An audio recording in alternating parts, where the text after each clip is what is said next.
자, 오늘의 시사평론, 대한민국의 시사 레이더 니엘 파트너스의 이승기 변호사 연결되어 있습니다. 자, 이승기 변호사님 안녕하세요. 예, 안녕하세요. 네. 자, 오늘 첫 번째 이슈 뭡니까? 예, 첫 번째 이슈는 11월 1일부터 위드 코로나 식당, 카페 영업 제한 해제입니다. 자, 정부와 방역 당국이 어제인 25일 단계적 일상 회복, 소위 위드 코로나로의 전환을 위한 그 초안을 발표를 했다고 하는데 어떤 내용입니까? 예, 먼저 기존 사회적 거리두기를 해제하고요. 이 단계적 완화를 1차에서 3차까지 총 3차로 나눠 실시를 합니다. 네. 이 각 차수별로 이 4주간 시행하고 2주간 평가하는 총 6주씩 시간을 두는 방식으로 이 단계적, 점진적 이 일상회복을 추진하기로 했는데요. 네. 평가 결과 이 방역 상황이 뭐 좋다 안 좋다 이런 걸 봐서 이 평가 기간을 뭐 줄일 수도 있고 또 연장할 수도 있는 거죠. 오는 11월 1일부터 1차 개편안이 이제 시행이 되는데 당장 어떤 점이 달라지는 겁니까? 예, 가장 크게 달라지는 거는 이제 주요 생업시설인 이 식당과 카페를 포함한 이 다중 이용시설, 이 기본적으로 영업시간 제한이 사라집니다. 예. 기존 거리두기 4단계에서는 이 식당과 카페의 경우에는 사적 모임 제한 8명 그리고 밤 10시까지로 또 영업시간이 제한이 됐지만 네. 1차 개편에서는 시간 제한이 전면 해제됩니다. 학원과 영화관, 공연장, 또 독서실, PC방도 시간 제한이 철폐되고요. 예. 단 사적 모임은 10명으로 제한된다는 점 꼭 알아두셔야 되고요. 그리고 영화관에서는 접종 완료자만 이용 시에는 1인간 같이 앉기, 또 팝콘 음료도 허용이 됩니다. 또 하나 그 스포츠 경기장에서는 이 접종 구분 없이 이 정원에 50%까지 관람이 가능하고요. 예. 접종 완료자는 이 100% 관람 가능하고 또 전용 구역에서 취식도 가능합니다. 그리고 이 노래 연습장, 목욕탕, 또 실내 체육장의 경우에는 뭐 기존에는 밤 10시까지로 운영이 제한됐는데 11월 1일부터는 이 영업시간 제한이 완전히 사라집니다. 다만 이 접종 증명 음성 확인제를 도입을 해서 이 미접종자의 경우에는 코로나19 음성 확인을 받아야 되고요. 예. 다만 그리고 이 유흥시설의 경우에는 이 코로나19 감염 위험이 높은 만큼 밤 12시까지로 영업을 제한하고 여기에도 접종 증명 또 음성 확인제가 도입이 됩니다. 하지만 계속 제한되는 건 아니고요. 정부는 앞으로 2차례에 걸쳐 단계적으로 여기 이 유흥업소에 대한 이 제한 역시도 해제할 방침을 또 밝혔습니다.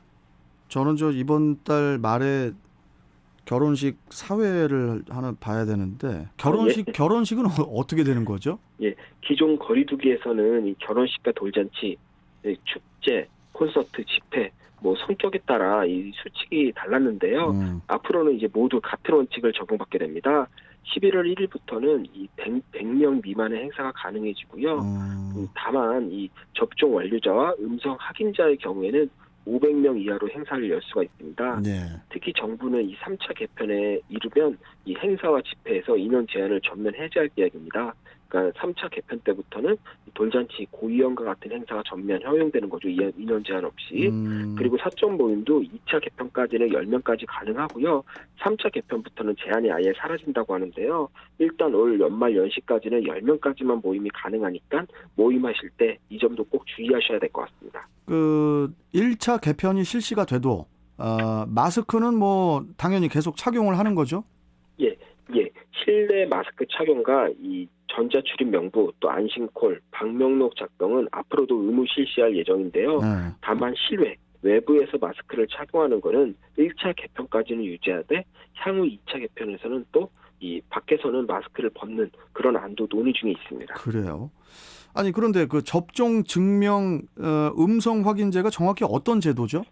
예, 접종 완료자의 일상 회복 그리고 미접종자 보호를 위해 일부 대규모 시설과 행사에 한시적으로 적용되는 제도인데요. 접종 완료자는 자유롭게 이용하되 그 미접종자는 48시간 이내 PCR 검사에서 음성이 확인되면 이용할 수 있도록 그렇게 제한을 한 겁니다. 단 접종 기회가 적었던 18세 이하 소아 청소년 또 알레르기 등의 사유로 불가피하게 접종을 받지 못한 사람은 또 예외로 하고 있습니다. 그리고 접종 증명 음성 확인제가 적용되는 시설도 유흥업소, 노래연습장, 실내 체육시설, 목욕장업, 경마, 경륜, 경정, 카지노와 같이 이 다중이용시설 5종이 한시적으로 도입되고요. 또 여기에 추가로 간염에 취약한 의료기관이나 요양시설에 입원 또는 면회를 하는 경우 또 또 중증 장애인 시설이나 뭐 치매 시설, 경로당, 노인복지관 또 문화센터 등에도 이제는 한시적으로 도입이 되는 겁니다. 그래요. 오는 11월 1일부터 이제 며칠 안 남았습니다. 11월 1일부터 위드 코로나로 전환이 되지만은 그래도 여전히 이 코로나19에 대한 불안감은 뭐 여전하죠. 결국 위드 코로나가 성공하기 위해서는 국가적 방역 체계에 그냥 오롯이 의존하기보다는 개인 위생 그리고 철저한 방역 지침을 우리가 또 계속 지키는 것이 중요하지 않을까 그렇죠. 싶습니다. 그리고 자영업자분들, 소상공인분들 힘내시고요. 자, 두 번째 이슈 전해주시죠. 예, 다음 이슈는 경찰 고 손정민 친구 유기치사 무혐의 결론입니다. 무혐의가 났군요. 지난 4월 한강공원에서 실종이 됐다가 숨진 채 발견된 그 대학생 손정민 씨, 참 안타까운 사건이었는데 그간 여러 의혹이 있었지만은 결국 경찰이 손 씨의 친구에 대해서 무혐의 처분을 했어요. 예, 그 손 씨의 아버지가 지난 6월 그 손 씨 친구인 A 씨를 유기치사와 폭행치사 혐의로 고소를 했는데요. 4개월 수사 끝에 이 무혐의로 결론을 내렸습니다. 네. 정확히는 증거 불충분에 따른 무혐의인데요. 경찰이 사건 당시 손 씨가 입고 있던 티셔츠를 이 국과수로 보내 재감정을 하기도 했지만 결국 혐의를 입증할 만한 이렇다 할 단서가 나오지 않았다라고 알려졌고요. 그리고 경찰은 또 손 씨 뒤통수에 난 상처도 다시 살펴봤지만 이것이 직접적 사인으로 또 연결되지 않는다라는 결론도 내렸다고 합니다. 자, 그런데 이제 유가족 측, 특히 이제 손 씨의 아버지의 반발이 상당한데 이번 경찰의 무혐의 처분에 대해서 이의 제기를 하겠다는 그런 입장을 밝혔습니다. 예, 경찰이 이 무혐의 처분을 내려도 이 고발인 측에서 이의 제기를 하면은 일단 사건이 검찰로 송치가 돼서 다시 한번 판단을 받게 됩니다. 특히 손 씨 부친이 자신의 블로그를 통해 이 명백한 타살의 증거가 있다면서 이 새로운 의혹을 제시했는데요.